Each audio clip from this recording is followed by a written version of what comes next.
Pourquoi l'opéra serait-il une activité culturelle réservée exclusivement aux adultes ou encore aux personnes que l'on peut qualifier d'aisées ?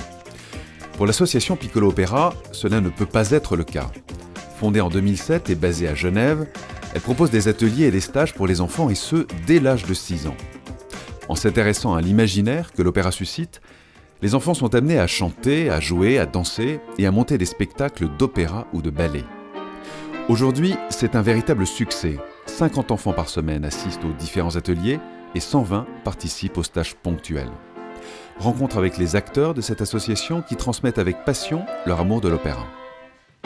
Nous avons la chance de nous trouver au cœur de l'Europe avec Genève. Ce qui est très intéressant, c'est que la plupart de nos enfants sont au minimum bilingues. Et donc c'est magnifique de pouvoir leur faire découvrir l'opéra, puisque là on a vraiment cette richesse linguistique. C'est un grand désir en fait de transmettre ce que nous avions acquis, donc Paul Hess, chef d'orchestre et dessinateur de cartoons musicaux, et moi-même qui suis cantatrice et qui a un large panel d'activités.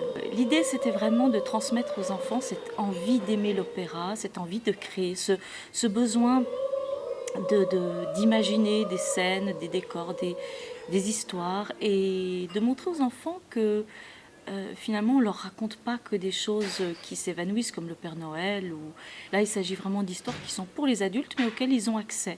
On les prend pour des grands et ça je crois que ça touche beaucoup les enfants.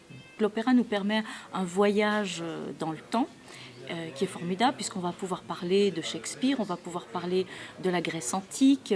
Chaque fois qu'en fait on travaille un opéra, on essaie vraiment de les faire voyager avec nous. Je demande quel opéra a composé Mozart, de qui est le Barbier de Séville, etc. Et puis on leur demande maintenant qui veut jouer qui.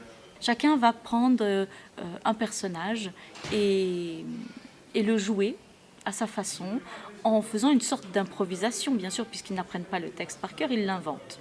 J'ai développé une véritable méthode de chant pour les enfants, qui est en même temps ludique, mais en même temps sérieuse, et qui permet vraiment de canaliser le son, de travailler la justesse, de travailler sur le souffle. Ensuite, on leur apprend les bases, les rudiments du théâtre. Une fois que les enfants ont découvert l'opéra en question, on les met devant une feuille de papier et on leur demande, voilà, dessine-nous Papageno, comment est-ce que tu l'imagines, quelles couleurs sont ses plumes. Et donc l'enfant, petit à petit, va composer vraiment, à partir de très peu d'éléments, il va partir dans son propre décor, c'est lui qui va inventer sa propre scène.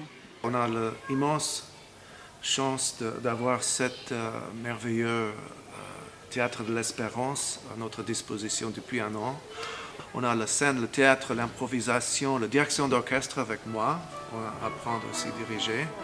Même si c'est rudimentaire, on est là pour donner une base, n'est-ce pas? On a même maintenant créé des cours pour les adultes parce que les parents s'intéressaient tellement que maintenant Sophie-Hélène Franck donne les cours aux adultes. I'm giving something special to them for all their life. They will always remember Piccolo opera, and they will always, maybe when they get older, they won't become singers, but maybe they will always remember being on stage, and it will give them something of a confidence. We teach dancing and how to be on stage, and that also gives respect in life. It teaches them how to be respectful to others and how to walk through life with a sense of pride. En plus des concerts donnés au Théâtre de l'Espérance, le Piccolo Opéra sort de ses murs. En mai dernier, par exemple, les enfants ont ainsi pu se produire dans l'église Saint-Joseph. Un spectacle original qui laisse présager un bel avenir musical à cette association.